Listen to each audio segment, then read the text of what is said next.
ಎಲ್ಲರಿಗೂ ನಮಸ್ಕಾರ. ಒಂದು ವಸ್ತು ಇನ್ನೊಂದು ವಸ್ತುವಾಗಿ ಬದಲಾಗುವುದನ್ನ ನೋಡಿದಿರಾ? ಇದರ ಹಿಂದೆ ಒಂದು ಅದ್ಭುತವಾದ ವಿಜ್ಞಾನವೇ ಅಡಗಿದೆ.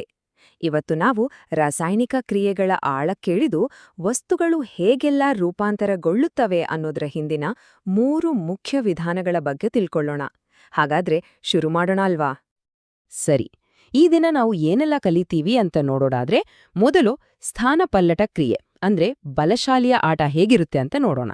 ಆಮೇಲೆ ದ್ವಿಸ್ಥಾನ ಪಲ್ಲಟ ಕ್ರಿಯೆ ಅಂದ್ರೆ ಜೋಡಿಗಳ ವಿನಿಮಯ. ನಂತರ ಆಕ್ಸಿಜನ್ ಪಾತ್ರದ ಬಗ್ಗೆ ಮಾತಾಡೋಣ, ಅಂದ್ರೆ ಉತ್ಕರ್ಷಣ ಅಪಕರ್ಷಣ. ಕೊನೆಗೆ ಇದೆಲ್ಲದರ ಒಂದು ಸಾರಾಂಶ ಮತ್ತೆ ನಮ್ಮ ದೈನಂದಿನ ಜೀವನದಲ್ಲಿ ಇದರ ಅನ್ವಯವನ್ನ ನೋಡೋಣ.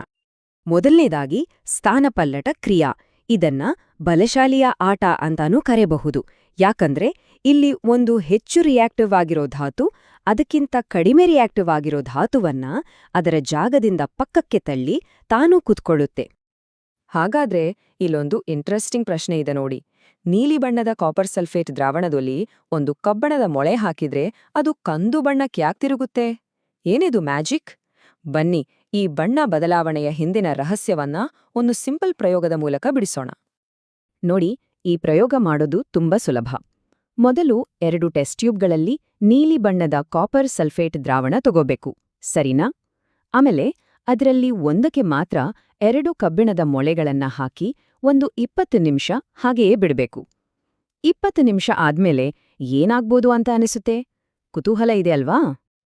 ಆಹಾ, 20 ನಿಮಿಷಗಳ ನಂತರ ಫಲಿತಾಂಶ ನೋಡಿ. ಎಂಥ ಆಶ್ಚರ್ಯ ಅಲ್ವಾ? ನೀಲಿ ಬಣ್ಣದ ದ್ರಾವಣ ಈಗ ತಿಳಿ ಹಸಿರು ಬಣ್ಣಕ್ಕೆ ತಿರುಗಿದೆ. ಅಷ್ಟೇ ಅಲ್ಲ, ಶೈನಿಂಗ್ ಆಗಿದ್ದ ಕಬ್ಬಿಣದ ಮೊಳೆ ಮೇಲೆ ಒಂದು ಬ್ರೌನ್ ಕಲರ್ ಕೋಟಿಂಗ್ ಬಂದಿದೆ. ನೋಡಿದ್ರಾ? ಈ ಬಣ್ಣ ಬದಲಾವಣೆಯಲ್ಲೇ ನಮ್ಮ ರಹಸ್ಯದ ಉತ್ತರ ಅಡಗಿದೆ. ಹಾಗಾದ್ರೆ ಈ ಬಣ್ಣ ಬದಲಾಗೋಕೆ ಕಾರಣ ಏನು ಗೊತ್ತಾ? ಅದೇ ಸ್ಥಾನಪಲ್ಲಟ ಕ್ರಿಯೆ. ಅಂದ್ರೆ ಒಂದು ಹೆಚ್ಚು ರಿಯಾಕ್ಟಿವ್ ಎಲಿಮೆಂಟ್ ಕಮ್ಮಿ ರಿಯಾಕ್ಟಿವ್ ಎಲಿಮೆಂಟ್ನ ಅದರ ಕಾಂಪೌಂಡ್ನಿಂದ ಹೊರಗೆ ಹಾಕೋದು. ಇಲ್ಲಿ ಕಬ್ಬಿಣವು ತಾಮ್ರಕ್ಕಿಂತ ಹೆಚ್ಚು ಸ್ಟ್ರಾಂಗ್, ಅಂದ್ರೆ ಹೆಚ್ಚು ಕ್ರಿಯಾಶೀಲ.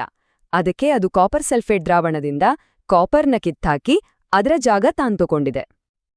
ಈ ಕೆಮಿಕಲ್ ಈಕ್ವೇಷನ್ ನೋಡಿದ್ರೆ ಪೂರ್ತಿ ಕಥೆ ಅರ್ಥವಾಗುತ್ತೆ. ನೋಡಿ, Fe ಅಂದ್ರೆ ಕಬ್ಬಿಣ, CuSO4 ಅಂದ್ರೆ ಕಾಪರ್ ಸಲ್ಫೇಟ್. ಇಲ್ಲಿ Fe ಹೋಗಿ CuSO4ನಲ್ಲಿರೋ Cu ಅಂದ್ರೆ ತಾಮ್ರವನ್ನ ಹೊರಗೆ ತಳ್ಳಿ ತಾನು ಆ ಜಾಗದಲ್ಲಿ ಸೇರ್ಕೊಂಡು FeSO4 ಅಂದ್ರೆ ಐರನ್ ಸಲ್ಫೇಟ್ ಆಗಿದೆ. ಆ ಹೊರಗೆ ಬಂದ ತಾಮ್ರವೇ ಮೊಳೆ ಮೇಲೆ ಕಂದು ಬಣ್ಣದ ಲೇಪನವಾಗಿ ಕೂತಿದೆ. ಈ ಬಲಶಾಲಿಯ ಆಟ ಬರೀ ಕಬ್ಬಿಣ ಮತ್ತು ತಾಮ್ರದ ಮಧ್ಯ ಮಾತ್ರ ನಡೆಯೋದಲ್ಲ. ನೋಡಿ, ಜಿಂಕ್ ಕೂಡ ತಾಮ್ರಕ್ಕಿಂತ ಹೆಚ್ಚು ರಿಯಾಕ್ಟಿವ್. ಹಾಗಾಗಿ ಅದು ಕೂಡ ತಾಮ್ರವನ್ನು ಸ್ಥಾನಪಲ್ಲಟ ಮಾಡುತ್ತೆ. ಅದೇ ರೀತಿ ಲೆಡ್ ಕೂಡ ತಾಮ್ರಕ್ಕಿಂತ ಸ್ಟ್ರಾಂಗ್. ಹಾಗಾಗಿ ಅದೂ ಕೂಡ ತಾಮ್ರವನ್ನು ಅದರ ಸಂಯುಕ್ತದಿಂದ ಹೊರಹಾಕಬಲ್ಲದು. ಸರಿ, ಒಬ್ಬ ಬಲಶಾಲಿ ಬಂದು ಇನ್ನೊಬ್ಬರನ್ನು ಜಾಗದಿಂದ ಎತ್ತಾಕೋದನ್ನ ನೋಡಿದ್ವಿ. ಆದ್ರೆ ಇಬ್ರೂ ತಮ್ಮ ಪಾರ್ಟ್ನರ್ಗಳನ್ನೇ ಎಕ್ಸ್ಚೇಂಜ್ ಮಾಡ್ಕೊಂಡ್ರೆ ಹೇಗಿರುತ್ತೆ? ಹೌದು, ಅದೇ ನಮ್ಮ 2ನೇ ಟೈಪ್ ರಿಯಾಕ್ಷನ್, ದ್ವಿಸ್ಥಾನ ಪಲ್ಲಟ ಕ್ರಿಯೆ. ಈಗ ಇನ್ನೊಂದು ಮಿಸ್ಟ್ರಿ. 2 ಕ್ಲಿಯರ್ ಆಗಿರೋ ಲಿಕ್ವಿಡ್ಸ್ ಅಂದ್ರೆ ನೀರ್ತರ ಇರೋ ದ್ರವಗಳನ್ನ ಮಿಕ್ಸ್ ಮಾಡಿದ ತಕ್ಷಣ ಅದರಲ್ಲಿ ಥಿಡೀರಂತ ಒಂದ್ ಘರ ವಸ್ತು ಎಲ್ಲಿಂದ ಬರುತ್ತೆ? ಏನಿದರ ಹಿಂದಿನ ಸೈನ್ಸ್? ಈ ಮಿಸ್ಟ್ರಿ ಹಿಂದಿರೋ ಪ್ರಯೋಗ ಕೂಡ ತುಂಬಾನೇ ಸಿಂಪಲ್. ಒಂದು ಟೆಸ್ಟ್ ಟ್ಯೂಬ್ನಲ್ಲಿ ಸೋಡಿಯಂ ಸಲ್ಫೇಟ್ ದ್ರಾವಣ, ಇನ್ನೊಂದರಲ್ಲಿ ಬೇರಿಯಂ ಕ್ಲೋರೈಡ್ ದ್ರಾವಣ. 2 ಪಾರದರ್ಶಕವಾಗಿವೆ. ಈಗ ಇವೆರಡನ್ನೂ ಒಟ್ಟಿಗೆ ಮಿಕ್ಸ್ ಮಾಡಿದ್ರೆ ಸಾಕು, ಆ ಬಿಳಿ ವಸ್ತು ಕಾಣಿಸ್ಕೊಳ್ತೆ. ಆ ಬಿಳಿ ಬಣ್ಣದ ನೀರಿನಲ್ಲಿ ಕರಗದ ಘನ ವಸ್ತುವಿದೆಯಲ್ಲ, ಅದಕ್ಕೆ ನಾವು ಪ್ರೆಸಿಪಿಟೇಟ್ ಅಥವಾ ಪ್ರಕ್ಷೇಪೆ ಅಂತ ಕರಿತೀವಿ.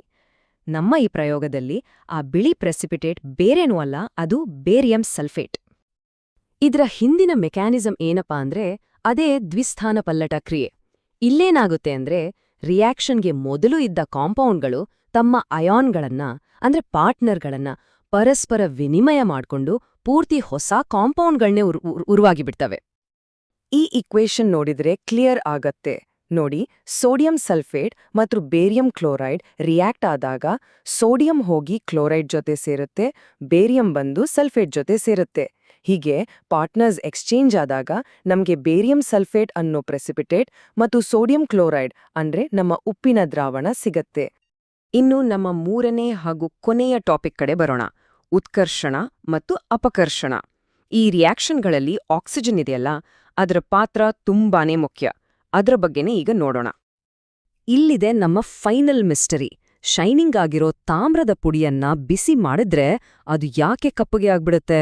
ಏನಾಗಿರುತ್ತಲ್ಲಿ? ಯಾಕಂದ್ರೆ ತಾಮ್ರವನ್ನ ಬಿಸಿ ಮಾಡಿದಾಗ ಅದು ನಮ್ಮ ಸುತ್ತಲಿನ ಗಾಳಿಯಲ್ಲಿರೋ ಆಕ್ಸಿಜನ್ ಜೊತೆ ರಿಯಾಕ್ಟ್ ಆಗುತ್ತೆ. ಈ ರಿಯಾಕ್ಷನಿಂದ ಕಾಪರ್-2 ಆಕ್ಸೈಡ್ ಅನ್ನೋ ಒಂದು ಕಪ್ಪು ಬಣ್ಣದ ಲೇಯರ್ ಅದರ ಮೇಲೆ ಉಂಟಾಗುತ್ತೆ. ಒಂದು ವಸ್ತು ಆಕ್ಸಿಜನ್ ಜೊತೆ ಸೇರಿಕೊಳ್ಳುವ ಈ ಪ್ರಾಸೆಸ್ಗೆ ಆಕ್ಸಿಡೇಷನ್ ಅಥವಾ ಉತ್ಕರ್ಷಣ ಅಂತ ಕರಿತೀವಿ. ಸಿಂಪಲ್ ಆಗಿ ಹೇಳೋದಾದ್ರೆ, ಯಾವುದೇ ವಸ್ತು ಆಕ್ಸಿಜನ್ ಗಳಿಸಿದ್ರೆ ಅದು ಆಕ್ಸಿಡೈಸ್ ಆಯ್ತು ಅಂತ ಅರ್ಥ. ನಮ್ಮ ಉದಾಹರಣೆಯಲ್ಲಿ ತಾಮ್ರವು ಆಕ್ಸಿಜನ್ ಪಡೆದು ಕಾಪರ್ ಆಕ್ಸೈಡ್ ಆಗಿದ್ದು ಇದಕ್ಕೊಂದು ಪರ್ಫೆಕ್ಟ್ ಎಕ್ಸಾಂಪಲ್. ಹಾಗಾದ್ರೆ ಇದಕ್ಕೆ ಉಲ್ಟಾ ಪ್ರಾಸೆಸ್ ಕೂಡ ಇರ್ಬೇಕಲ್ವಾ? ಹೌದು, ಅದನ್ನೇ ರಿಡಕ್ಷನ್ ಅಥವಾ ಅಪಕರ್ಷಣ ಅನ್ನೋದು. ಅಂದ್ರೆ ಒಂದು ವಸ್ತು ಆಕ್ಸಿಜನ್ ಕಳ್ಕೊಂಡ್ರೆ ಅದು ರೆಡ್ಯೂಸ್ ಆಯ್ತು ಅಂತ. ಉದಾಹರಣೆಗೆ, ಆ ಕಪ್ಪಾದ ಕಾಪರ್ ಆಕ್ಸೈಡ್ ಮೇಲೆ ಹೈಡ್ರೋಜನ್ ಗ್ಯಾಸ್ ಹಾಯಿಸಿದ್ರೆ ಅದು ಆಕ್ಸಿಜನ್ ಕಳ್ಕೊಂಡು ಮತ್ತೆ ಶೈನಿಂಗ್ ಕಾಪರ್ ಆಗಿ ಬದಲಾಗುತ್ತೆ. ಹಾಗಾದ್ರೆ ಇದನ್ನ ನೆನ್ಪಿಟ್ಕೊಳ್ಳೋದು ತುಂಬಾ ಸುಲಭ. ಆಕ್ಸಿಡೇಷನ್ ಅಂದ್ರೆ ಆಕ್ಸಿಜನ್ ಗಳಿಸೋದು, ರಿಡಕ್ಷನ್ ಅಂದ್ರೆ ಆಕ್ಸಿಜನ್ ಕಳ್ಕೊಳ್ಳೋದು ಅಷ್ಟೇ. ಇನ್ನೊಂದು ಇಂಟ್ರೆಸ್ಟಿಂಗ್ ವಿಷಯ ಏನಂದ್ರೆ, ಈ ಎರಡೂ ರಿಯಾಕ್ಷನ್ಗಳು ಯಾವಾಗ್ಲೂ ಒಟ್ಟೊಟ್ಟಿಗೆ ಒಂದೇ ಸಮಯದಲ್ಲಿ ನಡೀತವೆ. ಒಂದು ಆಕ್ಸಿಡೈಸ್ ಆದ್ರೆ ಇನ್ನೊಂದು ರೆಡ್ಯೂಸ್ ಆಗ್ಲೇಬೇಕು. ಅದಕ್ಕೆ ಇವೆರಡನ್ನೂ ಸೇರಿಸಿ ರೆಡಾಕ್ಸ್ ರಿಯಾಕ್ಷನ್ ಅಂತ ಕರೀತಾರೆ. ಸರಿ, ನಾವು ಇಲ್ಲಿವರೆಗೂ ಕಲಿತಿದ್ದನ್ನೆಲ್ಲ ಒಮ್ಮೆ ಕ್ವಿಕ್ ಆಗಿ ಸಮರೈಸ್ ಮಾಡೋಣ. ಹಾಗೆ ಇದೆಲ್ಲ ನಮ್ಮ ದಿನನಿತ್ಯದ ಜೀವನದಲ್ಲಿ ಎಲ್ಲಿ ಕಾಣಿಸಿಗುತ್ತೆ ಅನ್ನೋದನ್ನು ನೋಡೋಣ ಬನ್ನಿ. ನಾವು ನೋಡಿದ 3 ಮುಖ್ಯ ಕ್ರಿಯೆಗಳು: 1 ಡಿಸ್ಪ್ಲೇಸ್ಮೆಂಟ್, ಅಂದ್ರೆ ಸ್ಟ್ರಾಂಗ್ ಇರೋದು ವೀಕ್ ಇರೋದನ್ನ ತಳ್ಳೋದು. ಉದಾಹರಣೆಗೆ ಕಬ್ಬಿಣ ತಾಮ್ರವನ್ನ ತಳ್ಳಿದ್ದು.